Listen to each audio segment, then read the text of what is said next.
I think that the simulation improved the instruction because it wasn't the kids sitting there and me feeding them information. It was flipped around where they now took ownership for everything that they were doing in there, right? Everything that happened, they had to do something together, either as a whole group or as separate groups, and they had to take a lot of responsibility for their learning. I thought that was really cool. You know, kind of taking ownership of what they're doing throughout the process. The kids started taking responsibility for their own learning. You know, creating their own government, trying to maintain it and stabilize it was very challenging. I think they all kind of big picture got a sense of how difficult, but yet how rewarding that can be. But in one of the classes, they had a group chat going on in like the first day. So before I knew it. I think that teaching about government and then actually trying to do government and create government with the simulation, with self-government works, was really valuable for the students. It's one thing to say, oh yeah, everyone's voice counts and everyone needs a vote, but when you actually are doing it and trying to actually listen to others and create policy and create a government, it's a lot more difficult than it seems. And I think that was something really valuable for students to experience.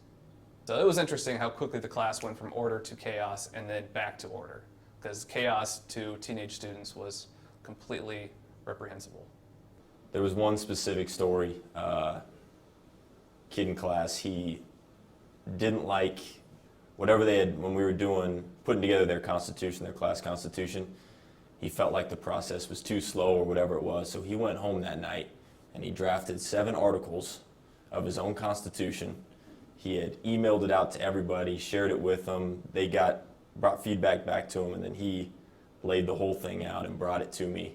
It was pretty cool that he took ownership of it and just went with it, and it was really good too. It was very interesting to watch some of the students that I thought wouldn't be engaged, or that previously in class hadn't been that engaged, kind of get engaged and become leaders, and really cool to see. Because it's pretty fun for the teacher. It takes a lot of your responsibility. As a first-year teacher, it took a lot of the responsibility off and placed it right on the shoulders of the students. But more importantly than all of that, the students really enjoyed it. But the kids enjoyed it, you'll enjoy it, and everybody learned something. It's very well put together. It kind of walks you through it. And I'm excited for it next year now, because going through it the first time, I know there's things that I'm going to do differently the second time. But it really does provide a lot of value to students, and it's fun as a teacher too to go through it.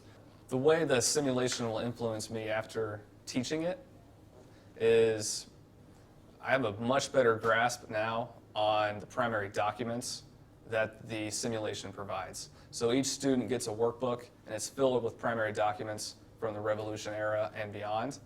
And having the students know more about those primary documents than I did kind of revealed to me that I need to, pick up the pace a little bit and stay on, basically be able to teach them the primary docs. Because it did a good job of getting them nose deep into the primary docs.